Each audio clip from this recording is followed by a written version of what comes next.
Toda mãe, principalmente as marinheiras de primeira viagem, devem saber que a alimentação dos recém-nascidos é um assunto muito sério e importante. O aleitamento materno é recomendado por todos os órgãos de saúde do mundo, incluindo a Organização Mundial de Saúde.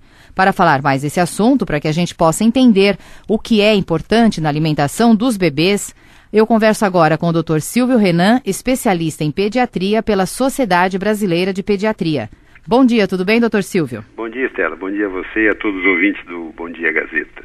Dr. Silvio, qual é a importância do aleitamento materno e por quanto tempo as mães devem amamentar seus filhos?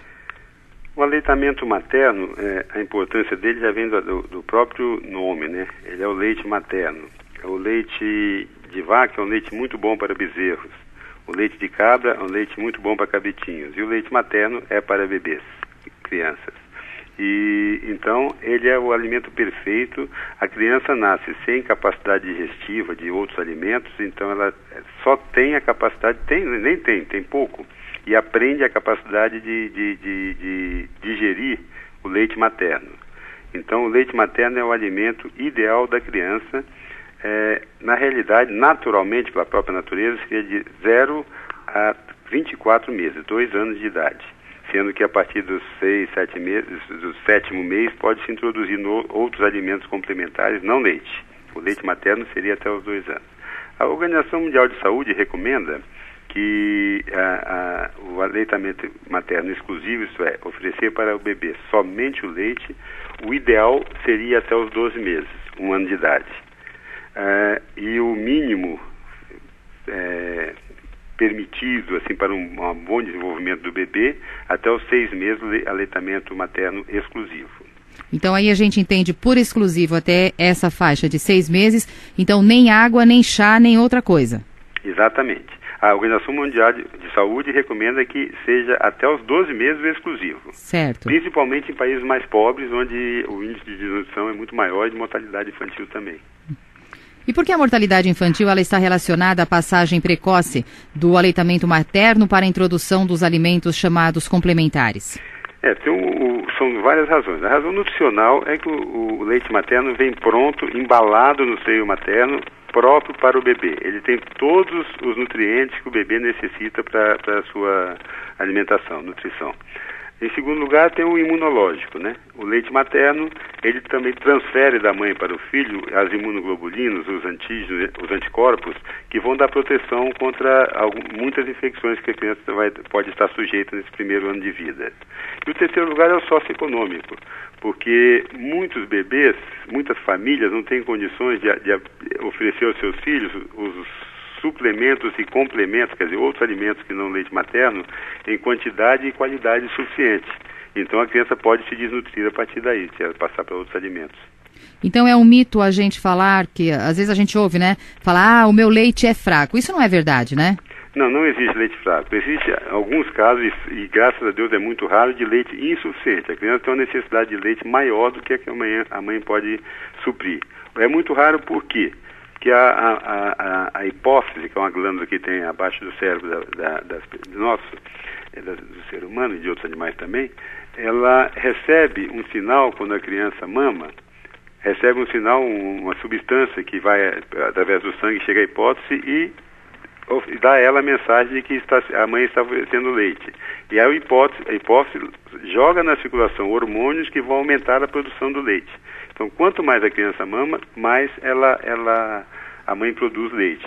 Uma ilusão que dá essa impressão de que a mãe às vezes não tem leite suficiente é porque a criança que mama no leite materno engorda menos que a criança que recebe outros alimentos. Mas engordar menos não quer dizer que está menos nutrida, está ganhando menos peso que as outras. Só que as outras estão ganhando peso em gordura, está ganhando peso em proteína, em crescimento físico mesmo. Certo. E quando a mãe não pode amamentar? Aí existem alguns casos. Porque a mãe não pode mesmo, não tem condições. Outro porque não produz o suficiente. Aí nesse caso a gente faz um aleitamento misto, que dá o que a mãe tem, para pelo menos dar uma proteção para a criança, e complementa, aí não substitui, complementa com outro leite.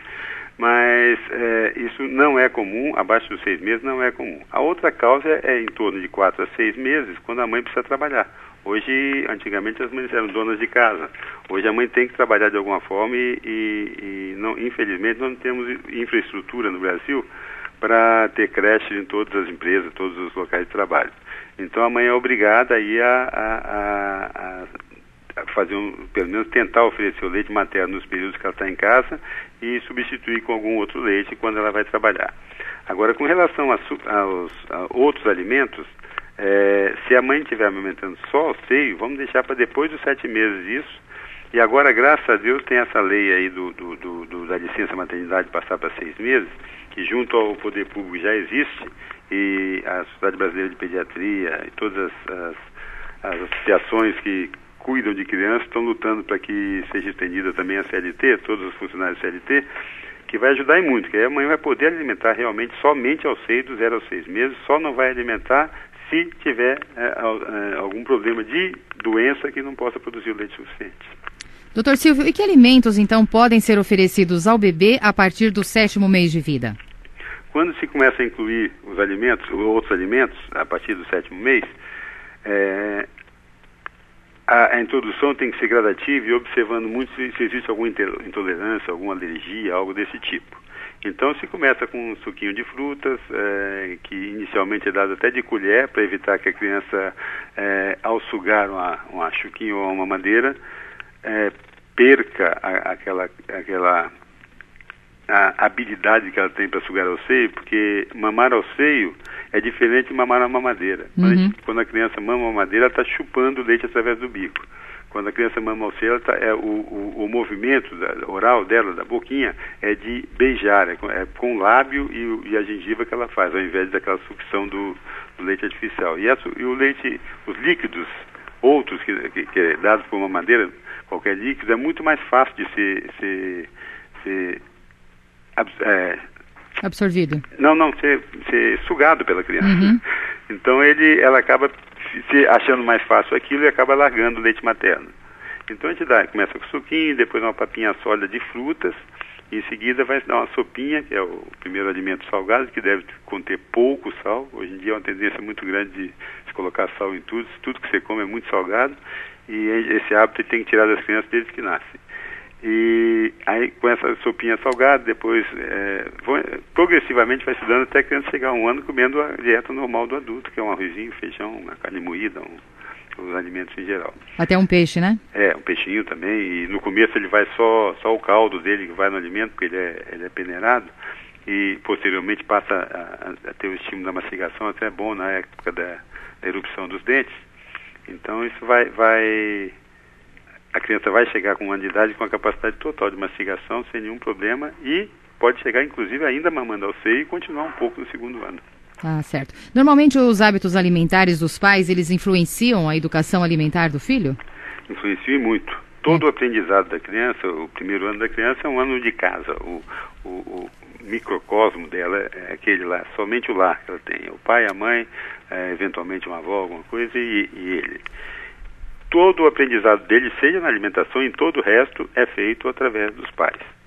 Ele aprende por imitação. O que os pais fazem, eles fazem também. Então, uma coisa muito importante que tem que se pensar, os pais têm que pensar nos seus filhos hoje, é que essa criança, que é um bebê hoje, ela provavelmente vai viver 120 anos. Então, a expectativa de vida atual é essa.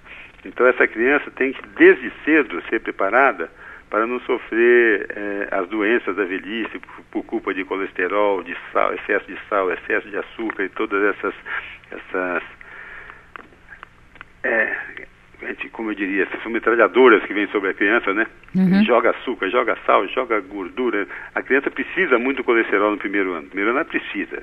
No 1º ano, na infância toda. Principalmente no 1º ano, porque ela está formando o sistema nervoso dela. E o sistema nervoso, o colesterol que seria a capa do fio, que seria o neurônio, né? Então ele precisa disso. O leite materno, inclusive, tem bastante colesterol. Mas a sopinha deve ser dada praticamente sem sal, ou com muito pouco sal, só para dar um saborzinho, porque a quantidade de sal natural dos alimentos é suficiente para as nossas necessidades. Todo sal que a gente põe é por puro prazer, não há necessidade, nutritivamente não tem nenhum interesse. Então nós temos que preparar essa criança para viver 120 anos e viver bem, com qualidade de vida, que não adianta nada chegar aos 120 anos sem saber o que está fazendo, né? Aqui no Brasil já é comum acontecer casos de bebês com sobrepeso, como a gente sabe que é normal até nos Estados Unidos? É muito comum. No mundo inteiro, principalmente nos países desenvolvidos e agora também nos países em desenvolvimento, o que está ocorrendo é que está baixando o nível de desnutrição das crianças, graças a medidas tomadas em geral pelos governos, pela Organização Mundial de Saúde, as orientações quanto à alimentação, o aleitamento materno em si, tudo isso, está diminuindo o índice de desnutrição no mundo, no entanto está aumentando o índice de obesidade, de sobrepeso em crianças, inicialmente era só em adultos e em crianças. Aí entra aquilo que nós estávamos conversando antes, é o exemplo.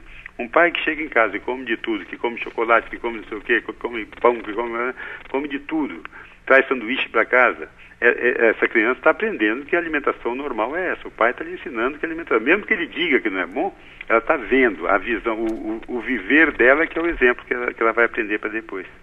Tá certo. E uma outra coisa, uma outra dúvida. Ainda existem casos de desnutrição infantil no Brasil?